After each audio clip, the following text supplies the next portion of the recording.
We're going to finish up looking at some installation art as well as earthworks today and looking at how they challenge tradition. And so the next type of site-specific artwork that we have is called a earthwork, or often it's called land art, land art. And so for this kind of work, this is where we see art being taken out of the normal scenario, where we'll see art in a gallery, right? Where we'll see art in a museum or in, a really fancy place, right? And instead, we actually see art becoming a part of nature. So it's put into kind of an environment. And the environment typically has something to do with the meaning of the piece. Often these works are created to be temporary. They're not meant to last forever. Thinking about like water erosion and wind erosion and things like that. And so,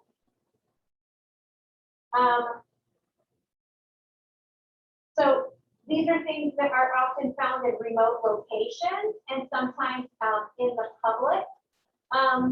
And then they also are often a dialogue between the work and the site itself to create kind of a new meaning, a new environment. Sometimes they are minimal in nature. Okay, so the first work that we have is Spiral Jetty by Robert Smithson. And this actually is placed in Utah.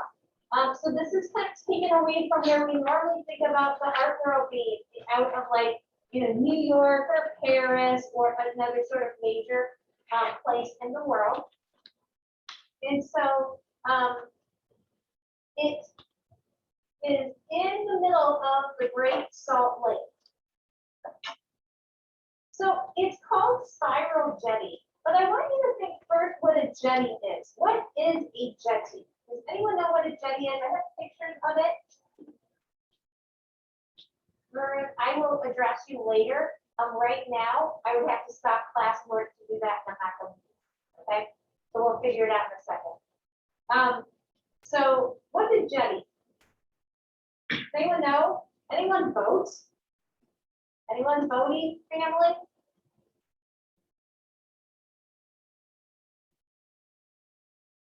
Oh, thank you. There we go. I fixed the screen. What's a jetty?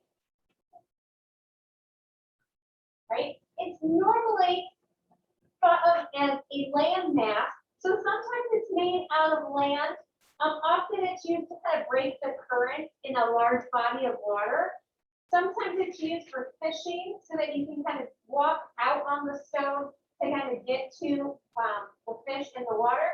Or it could be kind of tied to like boating where you might dock. So it's like this artificial landmass that kind of goes out into the water.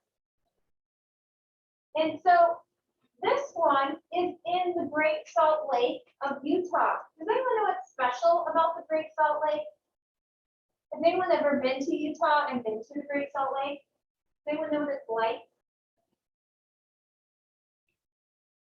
Now, it's kind of like the Dead Sea. And so it has a high concentration of minerals and then especially salt, hence the name. And so it actually isn't allowed to have a lot of life in it. There's only a few kind of fish that actually can tolerate this type of water. There's some things like brine shrimp and other things like that. And it also is one of those places like the Dead Sea that you can kind of float in and you kind of are like raised up on the surface because the water is so dense. So it really is a kind of a spiral place, kind of rich in salt. And so when we look at the visual kind of content of it, when we look at this spiral jetty, why might it be curved, right? Why did he choose to use a spiral format? And how does it reflect the location of Utah, right? Why would it maybe be in a curve? Okay, a big reason for it is in Utah. If you've ever been to Utah before, this area is kind of in northern Utah, but most of southern Utah is very kind of dry and arid. It's filled with canyons there's a, like the big 5 national parks are in this area, like Arches and Canyonlands and Bryce and Zion. There's a bunch of parks. And there was it used to be a lot of indigenous tribes to the Americas in this region, and they would often do things like pictographs. So a very common pictograph is kind of the spiral sort of motif.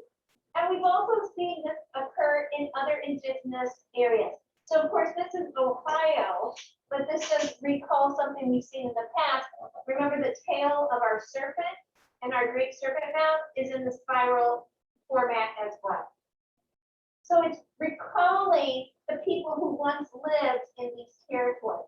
Obviously, some people are still in these territories, but many of them were pushed off into reservations, right?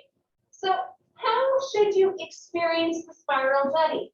Okay, one thing to kind of let you guys know is most of the time, I've never actually seen it. I've never been that north in Utah, but from people that I know who have seen it in the past, most people rent either a helicopter or a plane so that they can kind of view it from above. But that's not necessarily how Smithson wanted you to experience it. So I have this kind of contextual image here for you, right? So notice how he's walking on the jetty, right? What is this jetty reminiscent of? What does it look like? Alana, can you help me out? What does it look like? Do you mean the spiral or just like the path in the image? Alana? Can't hear you. Hello? Can you There hear me you go. now? Okay. I just wanted to ask, were you talking about the spiral or the path shown in the right image?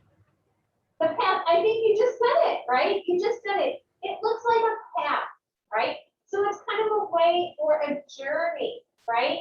And so you're really focusing, when you're on it, you're focusing on the path in front of you, right? And so you wouldn't necessarily be able to see the whole jetty, okay? And so when you are walking on it, what you would basically be able to do is there's a lot of points where the water can meet the land, right? So what it means, right? Why did he do this? There are many places where we have beautiful areas where the land meets the water. And people often, like, we go to the beach, we go to a lake house, we look at water, it's calming, it's peaceful, right? And so there's many opportunities for us to do that, all right? If I also stand in different locations along this path and look at the area around me, right?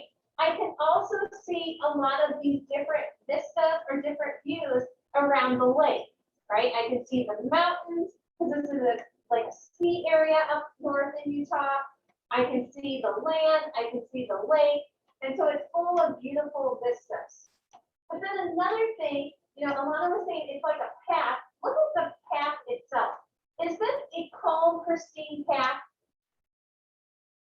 No, there's large boulders. And so you have to think very carefully about each step that you take, because you don't want to break an angle, okay, right? You want to watch your footing.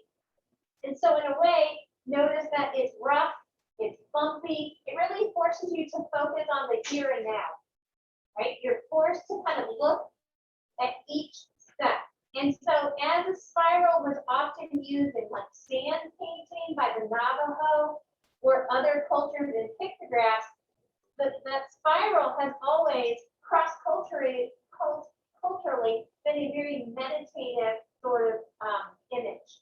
And so the whole act of this is based on reflection, beauty, meditation, looking at the present rather than at everything else. So it has like a contrast between the here and now and what's right in front of you, but then taking pause and looking at the big picture, right? So it's kind of ironic that way. Or dual, it has kind of dual meanings, I should say. Right? So how did he make it, right? How did Smithson make this happen? Do you think he walked out there with one boulder at a time and laid it out? Not really, right? So what he did is he hired a crew rubble, right? Bolsite boulders and other sand and rock from the area. So they took the materials from the local quarries and they basically dumped it to create this artificial jetty, right? It's not a natural land mass. So this is how it was made, the form content. And then a cool thing about it is that it changes all the time. Because it's in a lake, right? There's going to be times where the water goes up and down. There's going to be times of drought where you can easily walk on it. I have seen pictures of this where there's no water at all. You just see kind of the bottom of the lake and you see the spiral, right? Also, sometimes it gets flooded. So this image on the top right is where it's completely submerged in the water. I think this one with the airplane is too. You couldn't even walk on it unless you were walking on with like boots or something. And then another thing that happens sometimes is because of the concentration of the minerals in the Great Salt Lake, sometimes the water turns red. So some of these pictures look a little strange in color. That's because there's this red algae that develops. I think it's in the springtime, there's plumes of it. And so you also get that natural discoloration of it. And so it's changing and evolving based on weather and time. Okay, this is not the only kind of out of the box art piece that is in the middle of nowhere. This is called double negative, and it basically is cut into the earth with machinery, just like Smithson used bulldozers to make spiral jetty. So it's in the American Southwest as well. You see how we have these little scars, right? Little scars in the ground. Basically, they're these giant crevices.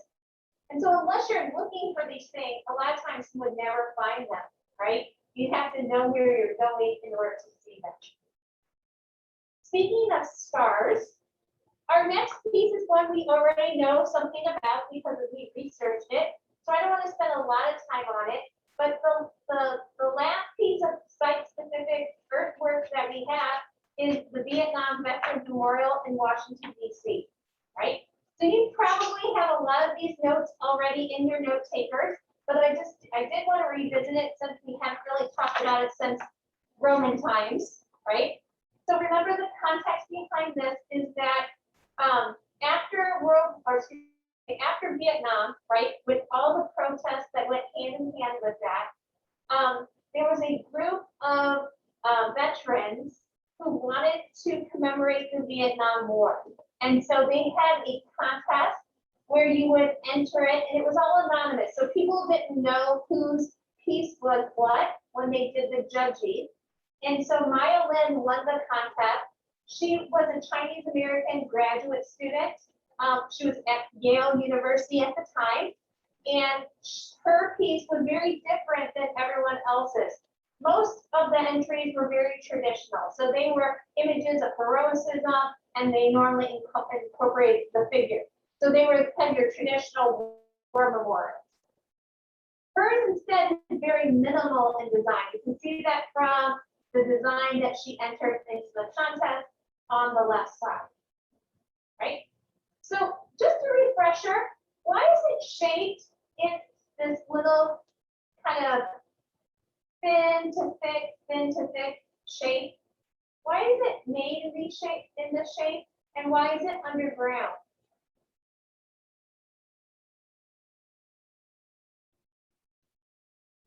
Does anyone remember? Isabella, do you remember? I think that it was like underground because she wanted to like cut into the earth. Right, she wanted to feel like a scar in the earth. So just like that double negative field that we saw, they cut into the park. They cut into the National Mall, and they put it underground, so it almost feels like a tomb. And when we look at it, it also has the names of people who died on the wall. And so at the very beginning of the war, where there was very few people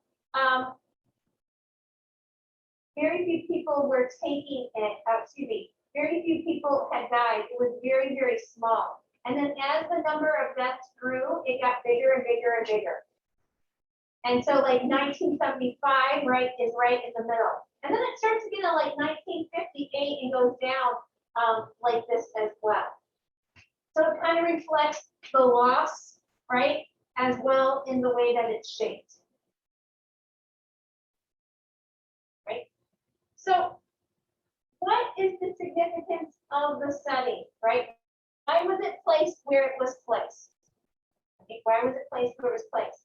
You probably remember that it is in the heart of our nation, so it's in Washington, D.C., and it's placed in the mall like all the other monuments to great leaders, to great wars, all these other memorials.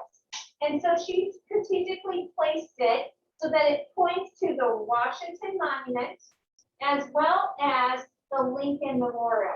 So here in this blue circle, right, you can see that it points towards, right, it points towards our Lincoln Memorial, right? And so really wanted to root this war memorial in the center of American history. Okay?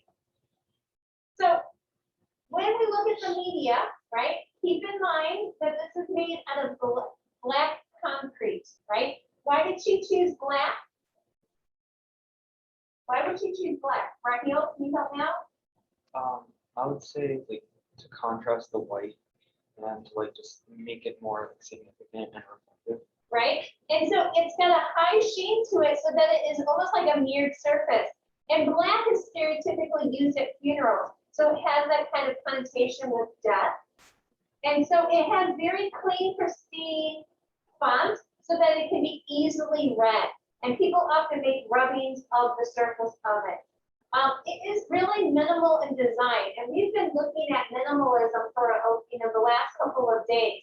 Remember that in a lot of memorials, there would be a lot of ornamentation, a lot of decoration. It would seem fancy, right? But instead, she uses that really refined minimalist style so that it's clean and pristine. And so you really notice how solemn it is. You notice the names of those countless people who died serving their nation in the military, right? And really focusing on people who sacrificed. And of course, people who visit this, people lost loved ones. And so they're able to make connections with the war, make connections with those people who they lost in the war. Right? Here's some other Maya Lin installations you can see as well. She also did a really important one for Martin Luther King in the South, but for some reason I don't have that in the image set anymore. So another environmental artist who's not in the 250 is Andy Goldsworthy, and he has gone into the natural environment and basically transformed it using materials that he finds on site. So he did a whole series based on poles, right? So he took a bunch of branches and he would meticulously weave these together. And it's not like he's going into nature bringing glue. He only uses things he can find on site to attach things together. And so he created these poles, and then he'll set up a camera and take a picture, often at kind of like the best time of day, so that he can really get a feeling for lighting as well. So here it took fall leaves, here he took pebbles, or river rocks, I should say, using all those local resources. This one is not poles, but you can see how he highlights the root system of trees. He has a whole series based in the winter where he basically used snow and ice and transformed the landscape with it. And then he has this great movie. It's kind of old, but it is amazing to listen to him talk about it and to watch him work. It's called Rivers and Tides. It will be one of our options after we get done working on the review for the EP.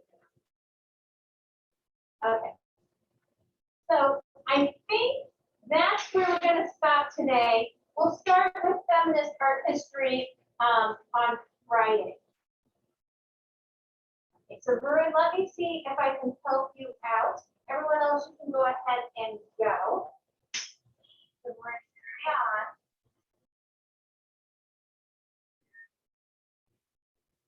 on. Mrs. Matas So I only was messaging you just to let you know so you weren't surprised after class, but right after it like kicked me out, I just created a Google Doc. I just worked there for 5-10 minutes.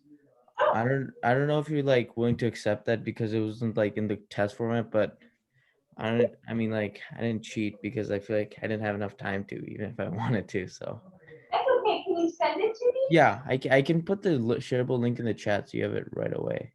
Okay. So I just basically just put in whatever work I would have done normally into Okay. this. And I'm you so can, sorry. I thought I changed the setting, but I maybe forgot to hit send or save, I should say. actually, I do think you changed the setting because when I looked at the quiz like timing, it said that it was supposed to go until 45, Uh-huh. but it didn't. So I don't know. Okay. Yep, feel free to share with me. Yeah, here. I think that should be it. Let me make sure I get it. Yeah. So.